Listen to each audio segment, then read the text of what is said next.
우리는 지금 상대적 박탈감에 대해서 살펴보고 있습니다. 우리가 이 땅에서 행복한 삶을 살려면 상대적 박탈감에서 탈출해야 합니다. 상대적 박탈감은 우리를 우울하게 하고 불행하게 하고 우리의 기쁨을 빼앗아가고 무기력하게 하고 우리에게 열등감을 안겨줍니다. 그래서 우리는 상대적 박탈감에서 탈출해야 합니다. 그렇다면 우리가 어떻게 상대적 박탈감에서 탈출할 수 있을까요? 지난 시간에 우리가 먼저 살펴본 것은 우리는 어떤 환경에서도 만족해하는 삶을 살아야 한다라고 지난 시간에 말씀드렸습니다. 오늘 두 번째로 살펴볼 것은 우리는 서로 나눔으로 상대적 박탈감에서 탈출해야 합니다. 왜 사람들이 상대적 박탈감에 사로잡히는 이유가 무엇입니까? 다른 집단과 사람들과 비교해서 불평등한 가치 분배를 받고 있다고 생각하기 때문입니다. 예를 들어서 똑같이 1시간을 일하는데 어떤 사람은 100만 원을 벌고 어떤 사람은 5만 원을 받는다고 생각해 보십시오. 자신도 정당하게 받을 자격이 있는데도 불구하고 공정하게 받지 못하는 성과물이 없으면 사람은 박탈감에 사로잡히게 되어 있습니다. 회사가 좋아지고 나라가 좋아져서 자신에게 돌아오는 수입도 많아야 되는데 사장 아들만 혜택을 본다고 생각해 보십시오. 얼마나 박탈감에 사로잡히겠습니까? 똑같이 공부하였고 다른 사람보다 더 열심히 일하였는데 자신에게 돌아오는 것은 아무것도 없다면 얼마나 상대적 박탈감에 사로잡히겠냐는 것입니다. 교회도 마찬가지입니다.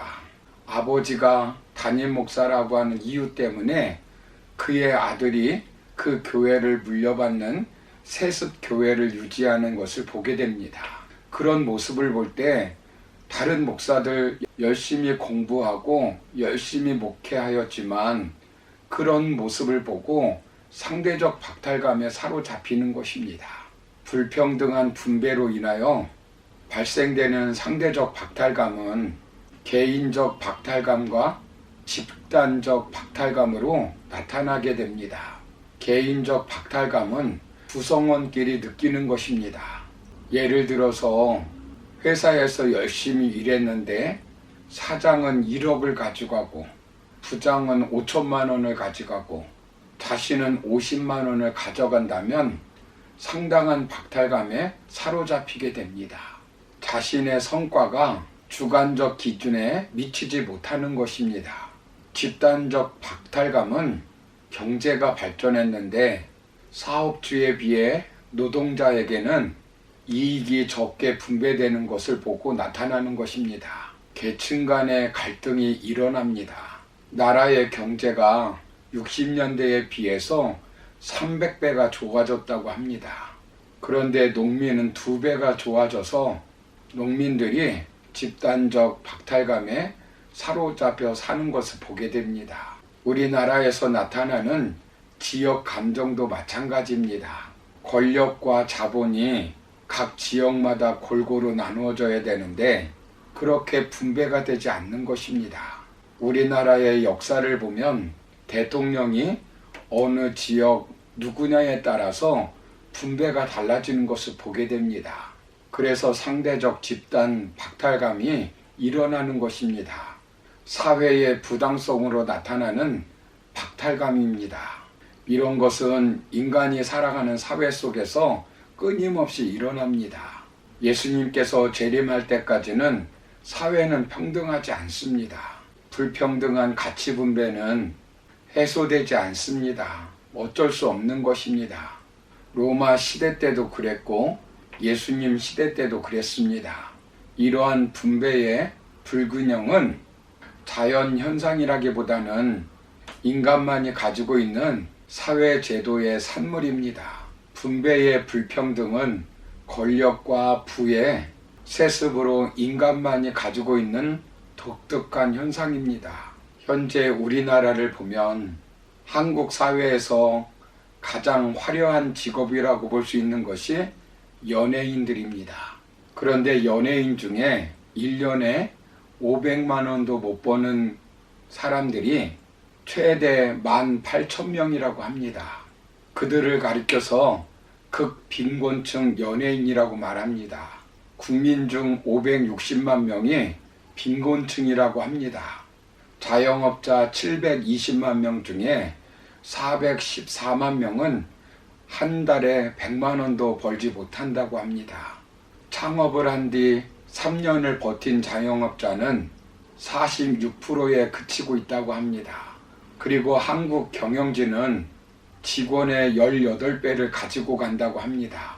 명문대생 30에서 40%는 소득 상위 10% 자녀이고 로스쿨생 5명 중 1명은 강남에서 사는 사람이라고 합니다.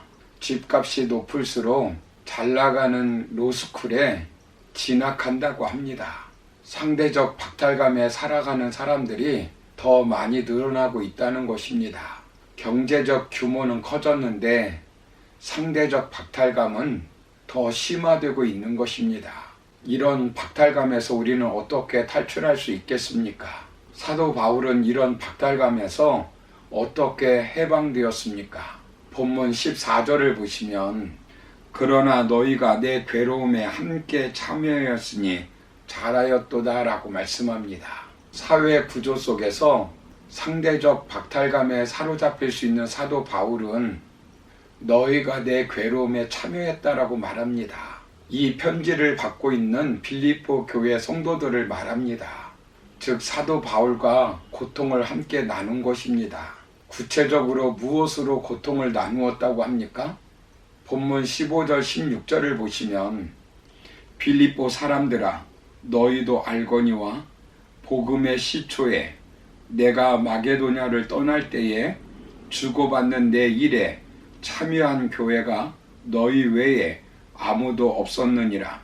데살로니가에 있을 때에도 너희가 한 번뿐 아니라 2번이나 나의 쓸 것을 보내었도다 라고 말씀합니다. 마게도냐를 떠나올 때 헌금으로 바울을 도왔다는 것입니다. 데살로니가에 있을 때도 쓸 것을 위해서 도와주었습니다. 그래서 바울이 어떻게 되었습니까? 첫째는 주님 안에서 기뻐하였습니다. 둘째는 그들을 위해서 열심히 기도하였습니다. 셋째는 바울이 풍족함을 누렸습니다. 넷째는 하나님이 기쁘게 받으시는 재물이 되었습니다. 여기서 우리가 교훈을 얻는 것은 우리 신앙인들은 서로 나눔으로 상대적 박탈감에서 해방할 수 있다는 것입니다. 예수님은 우리와 함께 만족하는 삶의 규범을 만들어 놓았습니다. 오리를 가고자 하는 자에게 십리를 가고 오른뺨을 치는 자에게 왼뺨을 내라고 말씀하고 있습니다. 내 이웃을 내 몸과 같이 사랑하라고 말씀합니다. 사랑하는 성도 여러분, 우리가 쌓아놓고 산다고 만족하며 사는 것이 아닙니다. 죽을 때 없는 사람에 비해서 있는 사람이 다 놓고 가려면 상대적 박탈감에 사로잡히게 됩니다. 예수님이 부자와 거지 나사로의 비유를 통해서 우리에게 잘 말씀해주고 있지 않습니까? 예수 믿으면서 너무 인색하게 살지 않기를 바랍니다. 그렇다고 만족하는 삶을 사는 것이 아닙니다. 그러나 신앙생활을 얼마 하지 않았는데도 불구하고 참 만족하는 삶을 살고 상대적 박탈감을 해소해주는 사람들이 있습니다. 누가복음 6장 38절을 보시면 주라 그리하면 너희에게 줄 것이니 곧 후히되어 누르고 흔들어 넘치도록 하여 너희에게 안겨주리라. 너희의 헤아리는 그 헤아림으로 너희도 헤아림을 도로 받을 것이니라 라고 말씀합니다. 그러므로 내가 가진 것이 비록 많지 않다고 할지라도 나에게 있는 조그만 것부터 나누는 삶이 참 만족을 누리며 상대적 박탈감에서 탈출하는 비결인 것을 믿고 나누며 살아가는 저와 여러분의 삶이 되기를 주님의 이름으로 축원합니다. 감사합니다.